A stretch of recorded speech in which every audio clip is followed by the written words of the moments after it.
Início da narração estendida. Em um tempo imemorial, onde mitos e homens se entrelaçavam, erguia-se Troia.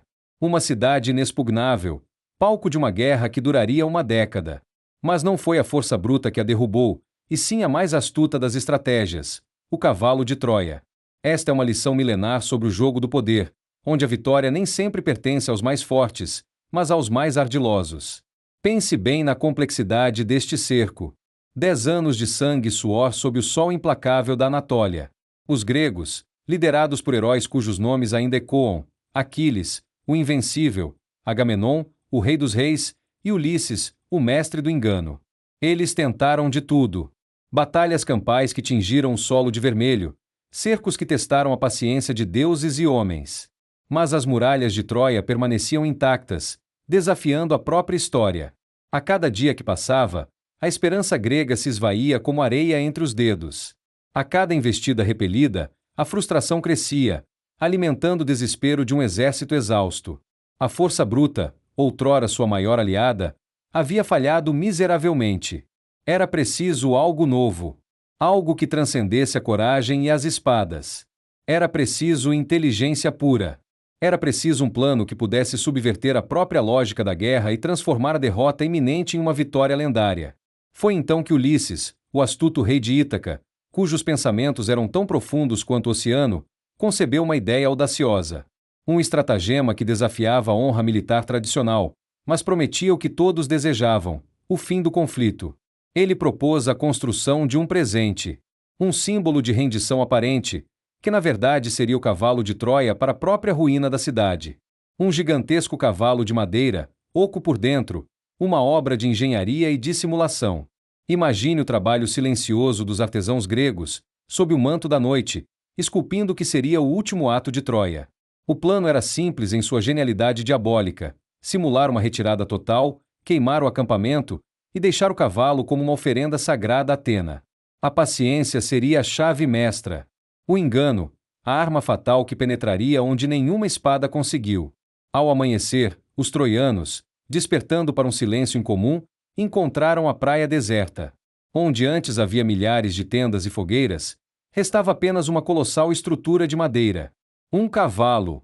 Um presente dos gregos, que pareciam finalmente ter admitido a derrota e partido para suas terras distantes. A alegria, represada por 10 anos de sofrimento, explodiu nas ruas de Troia. Acreditavam piamente que a vitória era sua, um presente dos deuses para coroar sua resistência. Mas nem todos os olhos estavam cegos pela euforia. Laocoonte, o sacerdote que via além das aparências, lançou seu aviso profético: Timeio Danaus e Dona Ferentes, temos gregos, mesmo quando trazem presentes. Suas palavras, carregadas de verdade, foram tragicamente silenciadas. A desconfiança foi sufocada pelo desejo desesperado de paz. Contra todos os avisos da razão, o cavalo foi arrastado para dentro das muralhas. Aquelas mesmas muralhas que resistiram a Aquiles foram abertas por mãos troianas para receber sua própria destruição. A festa que se seguiu foi monumental, regada a vinho e canções de triunfo, enquanto, no silêncio do ventre de madeira, os guerreiros gregos aguardavam, imóveis, o momento da traição final.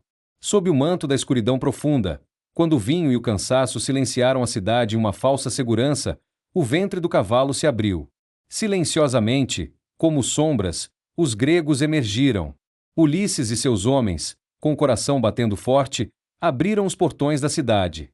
O exército grego, que apenas fingira partir, já estava de volta, aguardando o sinal. A queda de Troia foi um turbilhão de fogo e ferro. A cidade inexpugnável sucumbiu em uma única noite, vítima de sua própria arrogância e da astúcia de um inimigo que soube esperar. O cavalo de Troia tornou-se, para sempre, o símbolo máximo da vitória alcançada através do engano estratégico. Esta lição transcende o mito e a história antiga. Ela nos fala diretamente sobre o jogo do poder no mundo moderno. Ensina que a percepção é, muitas vezes, mais poderosa que a própria realidade bruta. Que a aparência de fraqueza ou desistência pode ser, na verdade, a preparação para o golpe final. A paciência estratégica, quando aliada a um plano meticuloso, é capaz de derrubar as defesas mais impenetráveis, sejam elas físicas, políticas ou psicológicas. Olhe ao seu redor. Em política, nos negócios, nas grandes negociações internacionais, A estratégia do cavalo de Troia continua viva. É a arte de plantar uma ideia, de criar uma distração magistral, de usar a própria confiança e os desejos do adversário contra ele mesmo. É um lembrete constante de que a vigilância deve ser eterna, e que as aparências são, quase sempre, enganosas. O cavalo de Troia não é apenas um conto de guerra. É um manual de sobrevivência e poder. Uma advertência severa para os incautos e uma inspiração para os estrategistas que compreendem que, para vencer o grande jogo da vida, às vezes é preciso mais do que força. É preciso a sabedoria para saber quando enganar, e a coragem absoluta para agir quando o momento chega. O que você aprendeu com esta estratégia milenar? Como você protege suas próprias muralhas? Reflita sobre isso. Deixe seu comentário e junte-se a nós em nossa jornada pelas mentes que dominam o jogo do poder. A escuridão, meu amigo, espreita onde menos se espera. Fim da narração.